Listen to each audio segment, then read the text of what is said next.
스러운 검찰개혁의 깃발이 힘차게 나부끼고 있습니다. 검찰개혁은 이재명 정부와 더불어민주당의 깃발이자 상징이라고 여러 차례 말씀드렸습니다. 더불어민주당은 여기서 멈추지 않겠습니다. 역사적 소명과 국민의 열망을 받들어 검찰개혁 완수와 사법정의 실현을 위해 매진하겠습니다. 검찰개혁의 종착지는 마침내 국민을 향해야 합니다. 수사와 기소의 분리라는 검찰개혁 2단계가 마무리되고 나면 범죄 대응 역량 강화와 범죄 피해자 보호를 위한 검찰개혁 3단계를 향해 힘차게 나아가야 할 것입니다. 윤석열 정권 정치 검찰 조작 기소 진상규명 국정조사와 관련해서도 한 말씀 드리겠습니다. 국민의힘의 위원 명단 제출을 수차례 요청했음에도 불구하고 여전히 비협조적이죠? 명단을 제출했습니까? 앞으로 협조를 잘 하겠답니까? 그거 모르겠습니다. 네. 열차는 정해진 시간에 출발해야 합니다. 국민의힘이 국정조사 특위를 사보타지하고 무산시키려 한다면 더불어민주당은 국정조사 특위를 단독으로라도 개문 발자시켜 윤석열 정권 치하 정치검찰이 자행해온 조작기소의 추악한 진실을 낱낱이 밝혀내고 모든 과오를 하나씩 바로잡아 나갈 것입니다. 민생에는 나중에가 없습니다. 민생은 지금 바로입니다. 더불어민주당은 민생의 골든타임을 절대 놓치지 않겠습니다. 중동 상황이 장기화되면서 서민과 농어민, 소상공인과 중소기업 등의 피해가 커지고 있습니다. 위기는 언제나 가장 약한 고리부터 공격하듯 특히 지금과 같은 비상 상황에서는 취약계층이 겪는 고통이 더욱 커질 수밖에 없습니다. 민생 경제의 꺼져가는 불씨를 살리고 국민의 삶을 지키기 위해 지금 우리에게 가장 절실한 것은 바로 신속한 추경입니다. 제가 역사상 가장 빠른 속도의 추경을 하겠다라고 말씀을 드렸습니다. 개혁도 민생도 모두 타이밍입니다. 산소 호흡기는 바로 그 순간 조치가 즉각적으로 필요합니다. 추경은 적기를 놓치는 순간 그 피해가 고스란히 국민에게 전가됩니다. 이재명 대통령께서도 현 상황을 경제 전시 상황이라고 규정하며 속도감 있는 대응을 주문하신 만큼 민주당은 추경의 골든타임을 놓치지 않겠습니다. 어제 정무위 금융위 당정협의를 통해 소상공인 지원, 서민 부담 완화 등을 위한 추경의 뜻을 모은 만큼 정부에서 추경안이 제출되는 즉시 국회에서 역사상 가장 빠른 속도로 최우선적으로 처리하겠습니다. 위기에 강한 자본시장, 국민이 믿는 자본시장으로 한 발짝 더 나아가겠습니다. 코리아 디스카운트는 이제 옛말이 되었습니다. 이재명 정부와 함께 우리 시장의 가치를 제대로 평가받는 코리아 프리미엄 시대를 열어가겠습니다. 정부는 시장의 체질을 바꾸기 위해 신뢰, 주주보호, 혁신, 시장 접근성이라는 4대 개혁 방향을 제시했습니다. 어제 당정협의를 통해 구체적인 실행 계획도 면밀히 검토했습니다. 주가 조작 합동 대응단의 인력과 권한을 강화하고 회계부정 책임자에 대해서는 상장사 임원 선임을 제한하는 이른바 원 스트라이크 아웃 제도 도입을 추진하겠습니다. 자회사 물적 분할로 성장과 관련해 투자자 보호를 강화하고 기업 가치를 훼손하는 행위에 대해서는 엄정히 대응하겠습니다. 또한 코넥스와 코스닥 시장의 혁신을 뒷받침해 스타트업부터 대형 성장 기업까지 이어지는 탄탄한 성장 사다리를 구축하고 국내의 자본의 투자 환경을 개선하기 위한 시장 접근성 향상 조치도 병행하겠습니다. 개혁의 실효성을 갖추기 위해서는 관련 법안의 적기 통과가 필수적입니다. 국민의힘의 방해로 처리가 지연되고 있어 답답합니다. 글로벌 경쟁 환경 속에서 입법 지연이 그 시장의 신뢰를 저해한다는 것, 그것이 바로 국익 침해입니다. 국민의힘이 진정 국민의힘이 되기 위해서는 맡은 일을 해야 한다는 것을 잊지 마시기 바랍니다. 대한민국에 또 하나의 경사가 있을 것 같습니다.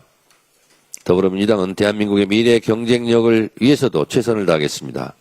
지금 UN 글로벌 AI 허브의 유치를 위해 정부와 국회가 한마음 한뜻으로 뛰고 있습니다. 그야말로 원팀 원보이스 플레이를 지금 하고 있습니다.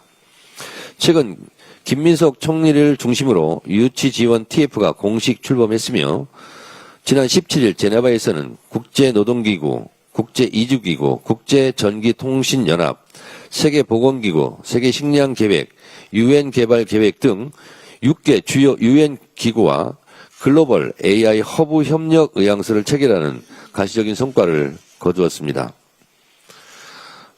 특히 민주당 AI 강국위원회 간사인 차지 의원이 유치위원회 간사로서 제네바 순방에 동행하며 국회 차원의 지원 사격을 이어가고 있습니다. 제가 차지호 의원에게 보고를 이미 여러 차례 받았고 차지호 의원 말에 의하면 실제로 차지호 의원의 이런 글로벌 국제기구에서 일한 경험이 매우 강한 효능감을 가지고 이런 부분에서 성과를 내고 있는 것 같습니다. 차지호 의원이 알면 알수록 우리 당의 소중한 인재라는 생각이 들고 저도 잘 몰랐는데 이런 국제기구에서 일했고 그 네트워크, 그 친분 관계가 매우 중요한 역할을, 결정적 역할을 담당하고 있습니다. 아마 본인 입으로 본인 자랑을 하기가 어려워서 그런데 제가 봤을 때도 매우 놀랍고 어떻게 이렇게 그런 글로벌 오피니언 리더들과 이렇게 인적 네트워크를 긴밀하게 가져서 그분들과의 신뢰관계를 어떻게 이렇게까지 쌓을 수 있었을까. 그래서 차지 의원이 가서 손만 대면 성과가 나고 있습니다. 그래서 플러스의 손입니다. 아주 신기한 손입니다. 그래서 조금 있다가 차지 의원은 좀 발언을 해주시고요. 그래서 제가 당대표가 된 이후에 차지호 의원을 공개 칭찬 1호 의원으로 제가 선정해서 칭찬을 해서 뭐 후원금도 막 3억 가까이 금방 찼다고 막 얘기를 들었는데 오늘 공개 칭찬을 하지 않을 수가 없습니다. 여러분 차지호 의원에게 박수 한번 보내주시기 바랍니다. 이번 유치는 단순한 국제기구 사무소 계속 그 이상의 가치를 지닙니다.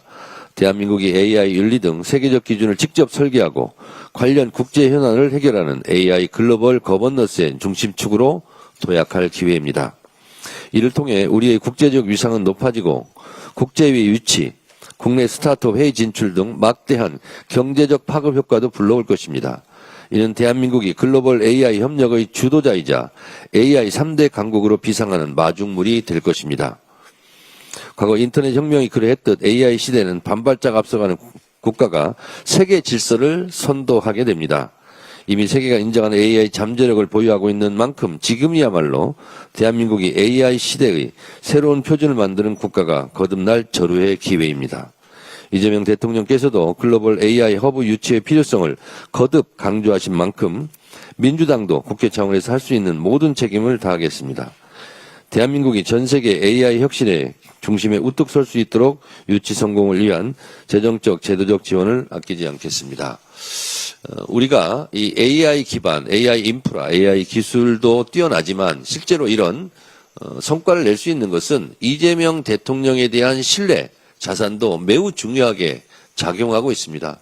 주식시장도 여러 가지 주식 성장이나 코스피 지수 상승의 경제적인 분석도 있지만 저는 가장 큰 것 중에 하나가 이재명 대통령, 이재명 정부에 대한 신뢰 자산이 주식시장도 이렇게 활성화시키고 있다고 생각하는데 이런 국제기구 유치에도 이재명 대통령에 대한 신뢰 자본이 굉장히 큰 역할을 담당하고 있다고 생각합니다.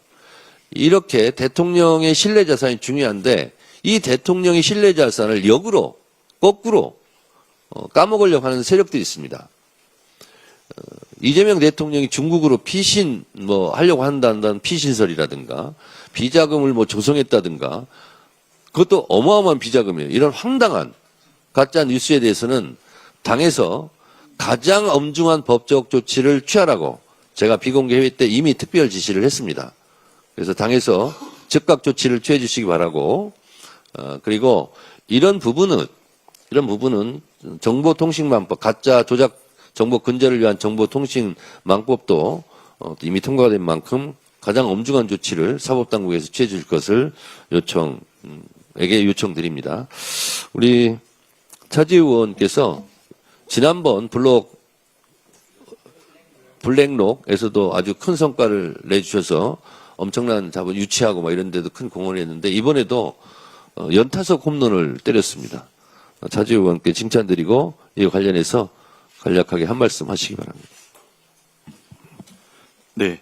당 대표님께서 말씀해 주셨듯이 전 세계는 한국을 굉장히 주목하고 있습니다. 한국의 민주주의, 그리고 위기를 극복하는 회복 탄력성과 그리고 우리의 문화적 영향력, 그리고 AI를 비롯한 과학기술력은 세계에서 국제질서가 급변하고 있을 때 굉장한 주목을 받고 있는 걸 이번에 새삼 느꼈습니다. 왜냐하면 세계는 이제 기후위기나 AI가 전 세계 문명사적인 전환들을 만들어낼 거고 일종의 갈림길에 놓여져 있는 것 같습니다. 그 갈림길은 한쪽으로는 뭐 전쟁의 위험들, AI를 전쟁에 이용하고 아니면 산업, 이게 돈벌이의 어떤 수단으로만 민간에서 이용하게 되는 것과 다른 한쪽은 AI를 공공지능으로서 이제 전 세계 보편적인 복지와 삶의 기본적인 삶을 개선시킬 수 있는 중요한 기로에 서 있는 것 같습니다. 대한민국 정부는 글로벌 AI 기본사회라는 원칙과 이제 명제를 가지고 지난 대선 때 그리고 국정 기획 그리고 대통령께서 최근에 UN 그 총회나 아니면 G20 이제 회의에서 글로벌 AI 기본사회 정신들을 얘기를 했습니다. 이는 결국 AI 기술들을 이제 단순한 어떤 경쟁이나 아니면 뭐 그 전쟁에 활용하는 것을 넘어서 우리의 보편적인 삶을 만드는 것을 의미합니다. 이런 부분들이 당대표님께서 얘기하셨듯이 국제사회에서 굉장한 주목을 받고 있습니다. 그래서 이번에 6개 주요 국제기구, WHO와 국제노동기구를 비롯한 가장 주요한 유엔 국제기구들이 대한민국 정부와 뜻을 함께 했습니다. 이는 국제사회에서 사실 유례가 별로 없는 일입니다. 국제기구들도 지금 재정난에 의해서 굉장히 경쟁들을 하고 있고 같이 뭔가를 하고 있지 않은데 6개 기구들이 모여서 대한민국 정부와 손을 잡고 AI의 새로운 시대를 출범하겠다는 의지를 표명한 것은 국제사회에서 굉장히 센세이션한 일로 받아들여지고 있고 다른 한편으로는 여러 국가들의 견제를 심하게 만들어 놓고 있습니다.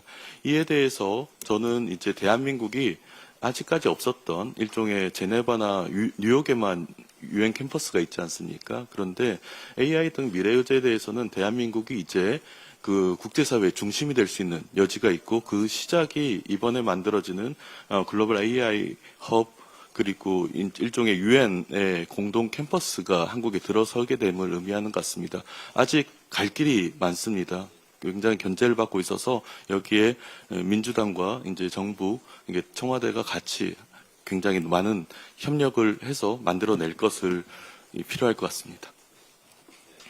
감사합니다. 한 말씀만 더 드리면 지금은 이제 글로벌 AI 허브 센터 유치를 위해서 차주 의원이 뜨고 있는데 유치를 해오면 우리 국내에서 우리 지역으로 이것을 유치하려고 하는 또 경쟁이 아마 치열하게 벌어질 것 같습니다. 대한민국의 국가 경쟁력은 우리가 느끼는 것보다 외국에서 느끼는 대한민국 국가 경쟁력은 우리가 생각하는 것보다 훨씬 더 높은 것 같습니다. 이걸 잘 이어갔으면 좋겠습니다. 원내대표님 죄송합니다. 다른 순서인데 차주 의원을 이렇게 해서 이해해 주시기 바랍니다. 네.